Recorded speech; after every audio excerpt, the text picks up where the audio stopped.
They told me the apartment was empty, but I know what I heard. I'm 27 years old, I live alone. I work remotely as a freelance video editor. Mostly weddings, real estate walkthroughs, stuff no one watches twice. I don't go out much, don't drink, don't have many friends. I like routines, quiet ones. I always have. This story wasn't something I planned to share. Not because it's too personal or because I'm embarrassed, but because even now, I still don't have the right language for what I experienced. No clean way to explain it. No proof. Just the things I remember and the way they've rearranged everything I thought I understood about being alone. It started in September, just after I moved into a small apartment on the east side of the city. Top floor, room 3B. The place was cheap, unusually cheap, but it was clean and quiet. I figured I'd finally lucked out. The first week went by without anything unusual. I unpacked, set up my editing desk by the window, ran extension cords, put blackout film on the bedroom windows. Nothing strange. I even slept better than usual. Then, sometime during the second week, I woke up to a sound above my bed. A slow, steady drip. It was faint, but rhythmic, like something falling onto wood. I got up, turned on the lights and looked up. There was a dark stain forming in the ceiling. Brownish, but thick. I assumed it was water damage, maybe a broken pipe. But when I reached up with a tissue to catch the drip, it didn't soak through, it clung, sticky, thick. And the color, it was darker now, almost black. And the smell, metallic. I tried to brush it off, told myself it was just rust from old plumbing. I emailed the landlord. He said there was no one living in the unit above mine, said it was empty, had been for months. I didn't respond right away. I just stared at that line in the email for a long time, because I had heard footsteps above me the night before, slow, dragging ones, like someone pacing back and forth. That was the beginning of everything. I don't care if this makes sense. I'm not looking for sympathy or likes or theories. I just want it recorded somewhere, because it's been almost a year now and I haven't had a full night's sleep since. Whatever it was in that apartment, I don't think it stayed there. The apartment wasn't impressive, but I wasn't looking for much. It was the kind of place you take when you don't have many options. Cheap, cold, but manageable. A studio on the third floor of an aging building, just far enough from the city centre to feel quiet, but not quite rural. Concrete walls, flickering hallway lights, a single elevator that groaned every time it moved. The landlord was waiting with the key. Mid-40s, maybe older, dressed like someone who hadn't updated his wardrobe in a decade. He spoke quickly, never made eye contact, and only gave me one piece of advice. Don't lose the mail key, replacement takes weeks. That was it. No welcome packet, no emergency numbers. Just a signature and a silent nod as he walked away. The apartment itself was fine, the kind of fine that feels temporary. There were cracks along the ceiling. The radiator clicked constantly, even when it wasn't on. The windows didn't seal properly, and no matter how many towels I stuffed into the frame, there was always a cold draft near the floor. The bathroom light would flicker when the kitchen faucet ran. The fridge hummed louder than it should. None of it felt unusual, not for a place built decades ago and barely maintained. What caught my attention from the moment I walked in was a faint brown stain above the bed, about the size of a dinner plate. Just faded enough to look old, but not old enough to ignore. I told myself I'd bleach it later. I never did. I unpacked in silence that day, no music, no TV. I don't know why, but something about the room felt like it was already listening. That night, I barely slept. It wasn't fear, not then. Just an odd pressure, like being watched from behind even when no one was there. I told myself it was just the adjustment. New place, unfamiliar shadows, the usual stuff. But the next morning, in the narrow hallway that connected all the third-floor units, I ran into a woman carrying groceries. She looked to be in her 60s, small frame, sharp eyes. We nodded politely. I said something about how quiet the building was, She didn't respond right away. She just stared. Then very softly, like she was afraid to be overheard, she said, "You're in 3B?" I nodded. She lowered her voice even more and said, "Don't ignore the noises at night. Just don't answer it." And then she walked away. No explanation, no follow-up. Just turned into her unit and shut the door. I stood there for a few seconds, confused, waiting maybe for her to come back out and laugh or say she was joking, but the door stayed closed, and for the first time since moving in, I felt something off. Like I'd stepped into the wrong story, but it wasn't my choice anymore. That night, I started to hear things, nothing dramatic, just small sounds, soft ones, like shifting weight on floorboards, right above me. But there was no apartment above mine, just the roof. I told myself it was old pipes, temperature shifts, wood expanding or settling, but deep down I knew better. For the next few nights I tried to ignore it. I played white noise on my phone, wore earplugs, told myself I was just adjusting to the building's old bones, but at exactly 2:47 a.m. every single night, the sound would begin. A wet, tapping noise, not sharp like water droplets, slower, heavier, a sort of sticky rhythm. I checked the ceiling again. The brown stain hadn't grown, but it hadn't faded either. It just sat there, quiet during the day, and then came alive in the dark. I placed a metal bowl beneath it, hoping to catch whatever was falling. But nothing ever landed. The bowl was always dry in the morning. The sounds weren't the only thing. One morning, I walked into the kitchen and noticed something strange. My spoon, the one I always leave in the sink after making coffee, was on the counter, placed neatly, parallel to the stove. Not dropped, not tossed, placed. As if someone had taken their time aligning it. I assumed I'd done it without thinking. Muscle memory, maybe. But then it happened again. And again. Items I hadn't touched in days were moved just slightly. A glass turned sideways. A drawer opened 2 inches. My phone charger unplugged. I started taking photos before going to bed. Little reference points, time-stamped, labeled, just to prove to myself I wasn't losing track of things. Then came the mirror. I stepped out of the shower one morning and found the bathroom mirror fogged up, even though I hadn't used hot water. In the center of the glass, as the steam thinned, I saw letters. 3 words, written with a finger from the inside. "I see you." My stomach dropped. I stared at it for so long I forgot I was dripping water onto the floor. I wiped it with a towel, waited an hour, came back. It was gone. That night I slept with the bathroom light on. The next morning the words were back. Same place, same smudged shape. But this time the edges of the letters had started to stretch, like something had dragged its finger just a little slower. That was the night I began writing everything down, a full log, dates, times, noises, small changes, any detail I noticed. I even wrote down my dreams, which I usually don't have. But lately they'd started coming in flashes, hallways that weren't mine, rooms with no doors. A humming sound I couldn't trace. It was always the same melody. At first, I thought it was a child. The tone of it was innocent enough, but when I woke up one night, fully conscious, fully alert, and heard it outside the bedroom door, the way it echoed, I knew it wasn't a child. I kept the door locked. I started using a chair to wedge it shut at night, just in case. I even set up an old baby monitor from my sister's garage sale and pointed it toward the hallway, thinking maybe I'd catch something, some kind of animal maybe, a raccoon, something living in the walls. Nothing showed up, but the humming continued.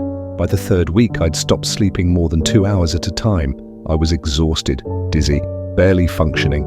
One night, around 3 a.m, I was sitting at the kitchen table with a mug of tea, trying to keep myself awake long enough to feel normal again.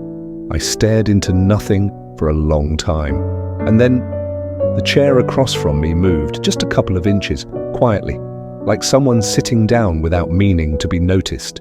I didn't scream, I didn't run, I didn't even blink. I just watched as it slid across the tile floor and settled, as if whatever was there had finally decided to stop pretending. And for reasons I still don't understand, I went back to drinking my tea, because by then the fear wasn't sharp anymore. It was dull, constant, like a noise you've lived with for so long, you stop hearing it. I knew something was wrong with the apartment, but I also knew, whatever it wasn't finished with me yet. Sometime after 4 a.m. when I finally decided to clean the bathroom mirror. I'd wiped the words off before, of course, dozens of times by now, but this time, I noticed something odd along the edge of the glass. The mirror didn't sit flush against the wall like I thought. It wobbled slightly when I pressed against the bottom corner. There was a soft click, not loud, but mechanical. Hollow. I got a flathead screwdriver from the kitchen drawer and pried at the frame until it popped out of place. Behind it was a small square cutout in the drywall, a maintenance access panel maybe. No visible latch, no hinges, just a dark opening about the size of a shoebox with a musty, earthy smell drifting out, like wet paper and old metal. Inside was a cardboard box, mold-spotted, damp at the corners. I pulled it out and set it on the sink. I should have put it back. I should have closed the mirror, sealed it, pretended I never saw it. But I didn't. I opened the box. There were maybe 24 Polaroid photos, a small stack of yellowed matchbooks from bars that no longer existed, and at the very bottom, a cassette tape, no label, just a blank sticker with a faded thumbprint pressed into the edge. The photos were the first thing I looked at. All of them were taken in the hallway just outside my unit, apartment 3B. Different tenants, different time periods, same hallway. Each person was standing alone, sometimes smiling, sometimes not. But their eyes, all of their eyes, had been scratched out with something sharp, not blurred, not burned, deliberately removed. I kept flipping through them faster now, my hands shaking. And then I found the last photo in the stack. It was me, standing in the hallway, wearing the same hoodie I'd worn the day I moved in, same luggage, same look on my face. But I didn't take that photo. No one ever did. I'd never seen it before in my life. I stopped breathing. My legs felt locked beneath me. I checked the back of the photo, no date. Just a small smudge of what looked like dried rust, or something darker. My first instinct was to destroy it, burn the whole box. But something kept me rooted there, staring at the tape. I found my old cassette player, the kind I used to digitize old wedding videos for clients, and pressed play. The tape was quiet at first, static, some soft distortion, then a voice. It wasn't loud, it wasn't urgent, it was slow, measured and wrong. It said, "If you're hearing this, you've already let it in. Just don't speak to it. Don't let it use your name." The tape clicked, then silence. I rewound it, played it again, same thing. The voice was male, calm, but there was a texture in it, something that made my skin crawl. I knew that voice. It was deeper now, older. But I recognized it. When I was a kid, maybe 7 or 8, I had this imaginary friend, at least that's what my parents called it. A voice I used to talk to at night. One that knew things I hadn't learned yet. I'd forgotten about it for years. I thought it had just been part of growing up. But hearing the voice on that tape brought it all back in one unbearable moment. The same tone, the same pauses. The same way it whispered my name when I tried to fall asleep. I'd stopped telling people about it when I was 12. After one night where I swore I saw its shadow standing at the foot of my bed, staring. That was the last time I spoke to it.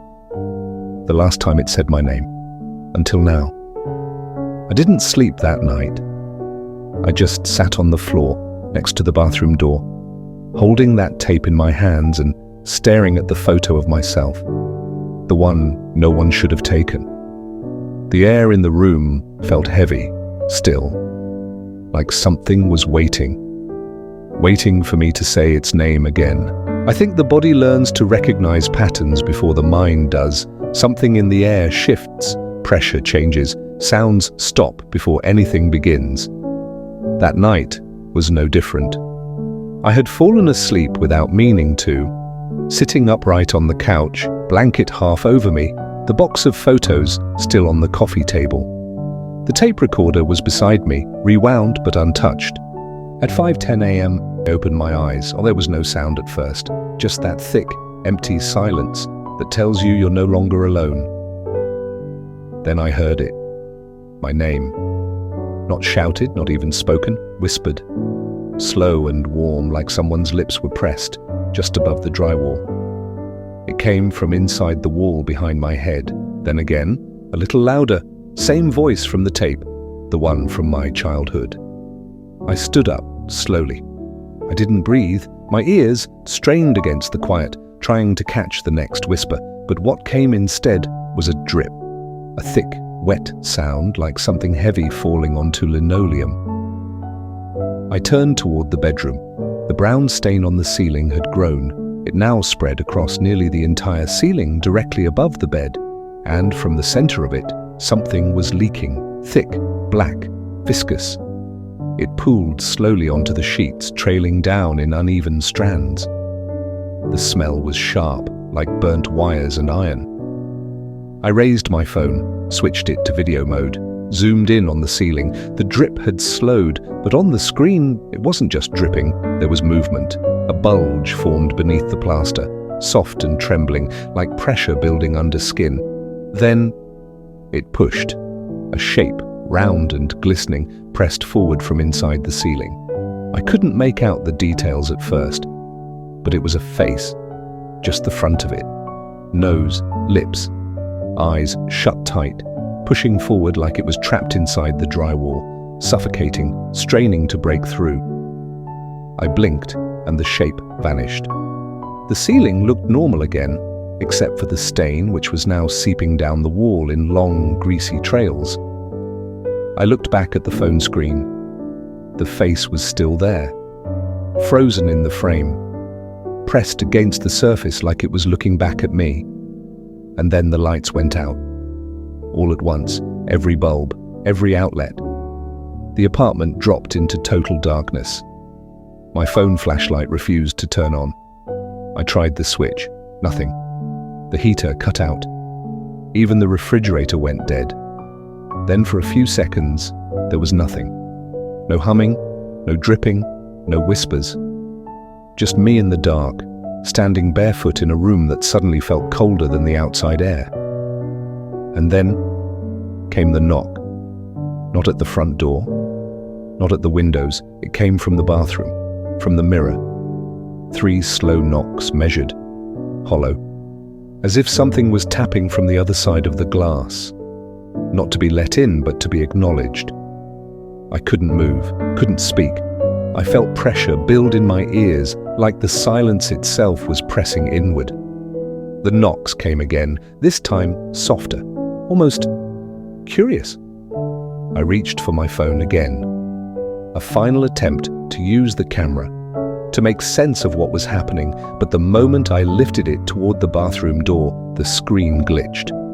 And through the audio playback, faint but clear, I heard it say one more thing.